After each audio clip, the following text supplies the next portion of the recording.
Hansi, is really nice talking to you. To start, let me tell you a short story. I was introduced to heavy metal by my cousin. His name is William, and that was in the end of the 90s. So at the time, he had a band, a heavy metal band called Shadow Templar. Oh, And with his band, in addition of playing their own songs, they played some covers. Among the covers they played, I had three favorites, and they were first, one of them were Stratovarius, Speed of Light, and the other two songs they covered and got me really impressed every time they played were Valhalla and Lost in the Twilight Hall by Blind Guardian. So I was like 10, 11, 12, and that had so much of an impact on me. So I want to ask you, what songs had an impact on the young Hansi KÜRSCH and made him start enjoying heavy metal? Fireball from Deep Purple. Wow. That was something which changed my life. I was maybe 11 or 12. And I bought an album called 24 Karat of Purple. And I couldn't put to words what I felt when I listened to it, because it struck me by surprise, because it was so heavy, so intense, and I really had to think about it more than I like it the first moment. But I couldn't get rid of it, and I couldn't, stop listening to it. So I kept on listening to Fireball for I don't know how many times, and then became a Deep Purple fan, became a hard rock fan, and then later on a heavy metal fan. Next one would be The Number of the Beast. That was at least for Germany, the day it was released. I have been familiar with Iron Maiden, and I have to say that I'm a big Paul Di'Anno fan. But when The Number of the Beast was released and I listened to the iconic song for the first time, I got goosebumps all over the body, and I knew that this was something so intense and narrative. It changed my life in a way which is not only connected to music but to emotions, because it has such a strong melodic vibe, and it was so literally storytelling, like the whole thing. It just impressed me, and that that feeling for Iron Maiden, and especially this song, never disappeared. It's the same nowadays. It's an amazing song with amazing lyrics and amazing performance by everyone in the band. So that would be number 2. Number 3, that's a bit more difficult, because there is a bunch of stuff which would come into my mind immediately. I would, just because of the sensation, go for Road to Madness from Queensryche. Oh, yeah. I didn't like The Warning at all. I didn't like the album when I listened to it first, because it was too commercial,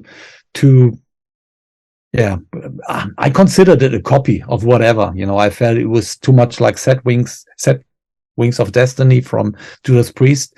I felt they were, driving too far away from what they did on the Queen of the Reich EP, and with the song Prophecies, which they have released before. And I couldn't stop listening to the album nonetheless. It was like, I disliked it, but I couldn't stop listening. And after a lot of listens, the album just got me hooked on, and so intense that this also is the case ever since, up to the day now. And Road to Madness became a sort of role model in the structure of composing a great song, even though we never did anything similar. And Geoff Tate is a completely different type of vocalist, and comparison to what I do. I always admired that a lot. I admire Geoff Tate as a vocalist a lot. Oh yeah, he's a great singer indeed. Okay, before we start talking about the new record, Blind Guardian has already played in a festival called Prog Power USA, right? Yeah. And I am big friends with Milton Mendonça, the co-producer of the festival. Yeah. When he found out that I was going to interview you, he asked me to send you, first of all, a big hug and a big hello, and asked me to tell you that he's trying to make some contact, but he doesn't know if you change your email. He says he has your phone, but he doesn't want to bother you. But he's trying to make Blind Guardian, to bring Blind Guardian back to the Prog Power USA. So, message delivered. Do you know Milton, right? Milton, I know, yeah. We've met a couple of times, and we always have a very nice chat when we meet, but it's always related to Prog Power. That's true. I've not changed my email address. That's really strange, but he can just go over the Blind Guardian homepage and contact the Blind Guardian webmaster, which, you know, he will find the email address. That's quite easy. I don't know why I have not received his emails. He also probably have checked with Henry, who's our tour promoter, and Milton is aware of him as well.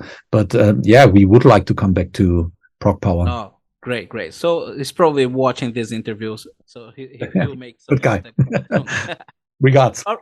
All right. Blind Guardian latest album, God Machine. It is an amazing album. And it was very well received by the critics and by the fans. But I want to hear your take on it. What is your feeling about the God Machine? I'm very proud about it. I technically could say that about every Blind Guardian album. I had the feeling that we had a great run over the last years when working on it. Of course, we have had plenty of times, that I have to say, because, you know, there was time to kill, unexpected time to kill, more than we expected, far more. Yeah. And I think this is something you hear on the album, also the frustration and the desperation during the whole period is reflected in the performance, because, you know, that's where we were able to leave our energy. You know, there was hardly anything else you could do.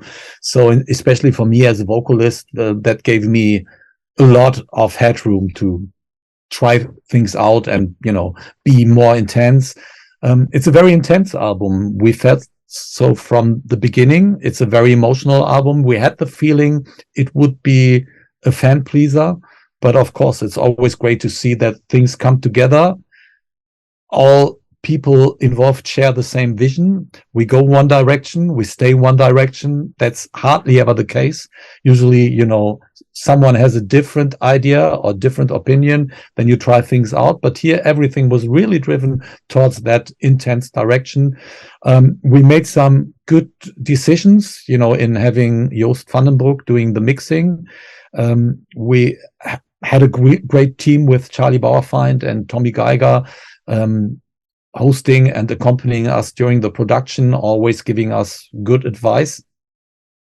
We did right in doing rehearsals, which we haven't done for a long time prior to an album production.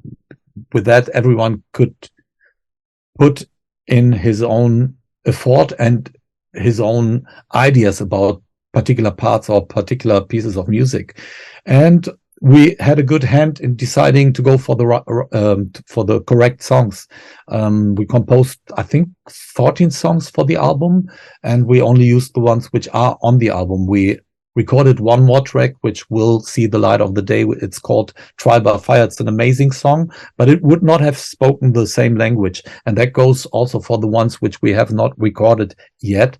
But the songs are good. And yeah, I think the band is in good shape in every matter, and we seem to have a good hand at the moment. All right. And now you are coming to Brazil to play in the Summer Breeze Festival in April, and later on you're coming in November, if I'm not mistaken. So Blind Guardian hasn't been in Brazil for a while now. How excited are you guys for these shows? especially for this Summer Breeze Festival? What can we expect? For the Summer Breeze Festival, you can expect us to be still fresh and exciting, where will not be worn out. It's going to be the second show in 2023, and we haven't played, I think, ever since, what was the last show? The beginning of December. So we are all very excited, especially knowing that we haven't been to Brazil for 7 years now. The Summer Breeze Festival in Germany is one of the most established and most entertaining festivals you can attend. So I'm expecting the same for the Summer Breeze Festival in Brazil. There will be a lot of entertainment for everyone, especially for the musicians when they come to stage and see all the dedicated Brazilian fans being prepared and, really are about to have a big party. And this is how we set up our show. What we have decided already is that despite what we announced last year, we are going to play the Somewhere Far Beyond entire album for a very last time. That's, 30 years. I think, Pami? It just went 30, right? It went 30, exactly. And we did tour for this album last year. And since this is such a special occasion, we thought, well, we carry that over to 23 and play it at the Summer Breeze Brazil. I know that a lot of Brazilian fans are into Somewhere Far Beyond. So that is going to be a big blast for them. Doing such iconic album means that we have to work with songs which somehow please the album, and people can expect the best of Blind Guardian album, but whatever we are playing is kind of best of, so that doesn't say a lot, but Somewhere Far Beyond is set. And how much of the new record do you think the audience is going to hear at the Summer Breeze show? I'm not sure if we involve, I think maybe one. I don't think that we will spoil this one. We start touring for this in autumn, and my guess would be that the main focus, or one big focus, when we intend to come back to Latin America and Brazil in hopefully at the end of the year, then the focus will be more on this one. But here we keep that short. We have to play Valhalla. We have to play Mirror Mirror. Not that we're not playing it at the end of the year, but of course, when in a festival situation and playing with so many great bands, you want to deliver the most classical, most loved Blind Guardian songs. And so I believe the set we are playing will be very traditional. Since we haven't been in Brazil, I don't think anyone will complain in hearing stuff from, I don't know, Nightfall Imaginations. We will be well prepared. I'm not prepared right now. I have, I think, you're having your few more weeks. We have been, I'm lazy. Maybe that's, I'm so confident. I rely on my experience, but things will come and turn out good once we're in Brazil. But right now I'm enjoying life. All right. About Brazil, Angra is a Brazilian band that has many, many fans around here and around the world. Their most acclaimed album is an album called Temple of Shadows. Oh, yeah. 2004. What about that? And you have participated on this album singing the song Winds of Destination, which is an amazing song.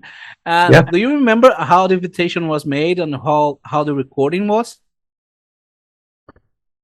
Well, the recording was done by me individually. That's something I barely ever do. I have had a small recording room, maybe as big as this one.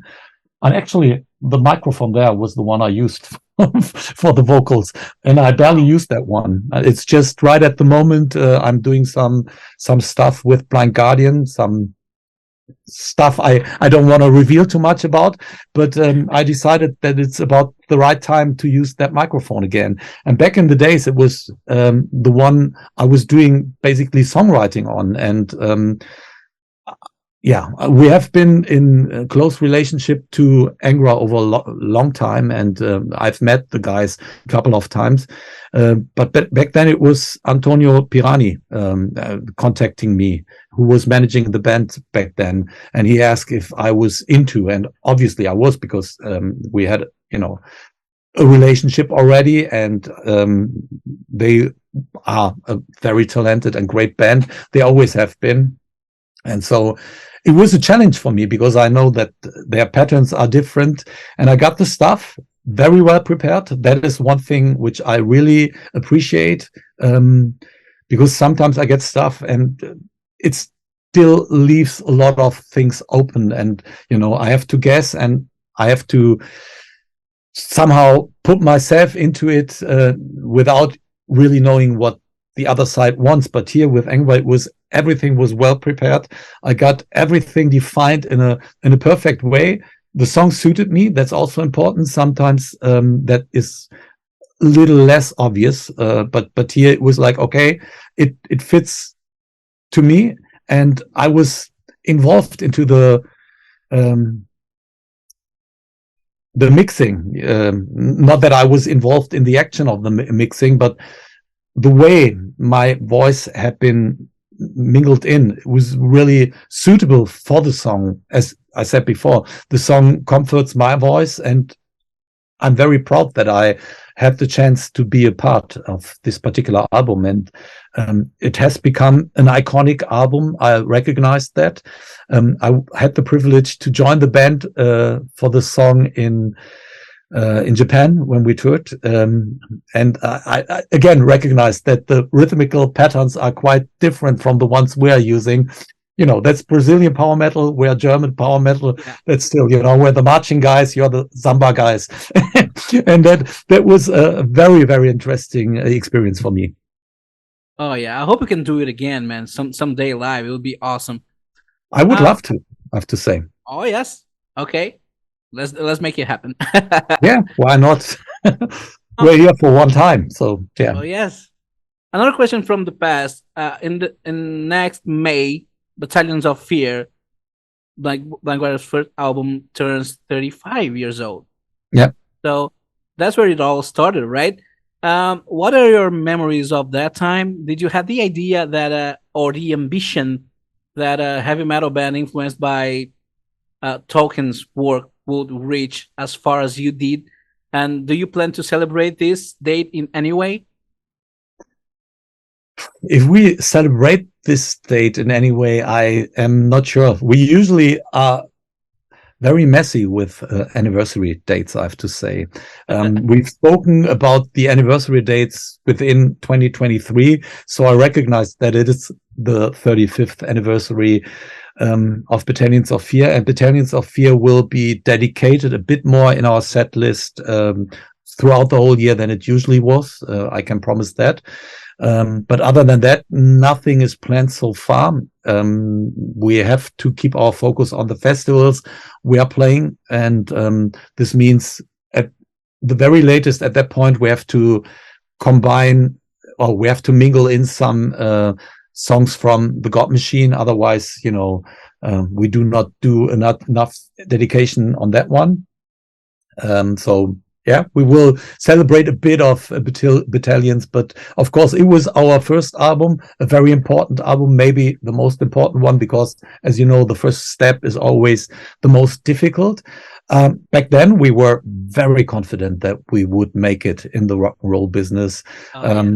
I remember when we were, I think it was in the studio for Battalions of Fear, we were sitting together at a table. I'm not even sure if we were called Blind Guardian at that point, but we of course knew about the songs, and we felt very strong about the songs, and we knew that Majesty would become an all-time classic of however the band would be called later on. Yeah, at that point we discussed when we would expect ourselves to play in the United States in big stadiums, and I think I was the most serious one in guessing, and even I was sure that we would sell 500,000 albums within a year and would play Madison Square Garden. And, you know, for the other ones, it was, you know, even a step or two higher. That's how we felt about the band. And we didn't know much about the business. And even though we have had a record deal and some of the magazines who attended us in the studio, who attended the recordings, liked what we were doing, we didn't have any clue about that. We found out by, you know, by hard work afterwards. And a year later, we were anywhere near the United States or any other country. We were hardly known in Germany at that time. So that is the reality. But we never gave up hope. And even though our expectations had been that high, we somehow were smart enough to accept our burden in, you know, climbing up the ladder of success step by step. And we worked on that from that day on. We never lost faith, and we always enjoyed what we were doing. So we didn't care too much that, you know, when we did the first shows in Germany, there were an attendance of maybe 20 people, 50 people. It didn't matter to us. We played it, and we knew we would make it one day. And yeah, it stayed like this until now, even though, you know, now we're worn out and we're wasted, but it's still the same feeling, the same sensation. Okay, last question about the influence of Lord of the Rings. I always wanted to ask you what you thought about Peter Jackson's adaptation, and did you even saw the Amazon series Rings of Power? What do you thought of it? No, I've not seen the Rings of Power Amazon series. I saw the commercial, and that did not appeal to me, and therefore it was too loosely related to the Lord of the Rings and the related ages. Peter Jackson I liked, and I have no problem with alterations and with new definitions. That is fine. That, you know, can be done in a smooth way and in a suitable way. But I felt that the Rings of Power would not hold that for me, so I just didn't even give it a chance. It's very important for Blind Guardian still, the whole universe, even though we're not scratching it for a long time yet now. But the music still carries this spirit. And when we did Battalions of Fear, we somehow felt that when we did a song like Majesty, that it was suitable for such lyrics. And we made that somehow one of the trademarks of Blind Guardian, even though we're not visiting Tolkien as much as people probably would expect, even though we have had an album like Nightfall Middle-earth. But it's the sensation for literature and for the spirit of the lore, how, you know, what it can do to you. It has done good for us, and I feel that many people can relate to the combination of Blind Guardian music and this particular genre of literature. That's it, Hansi. Thank you for the interview. Appreciate you for your time, and hey, great fun. See you at Summer Breeze. Oh yeah, bye bye.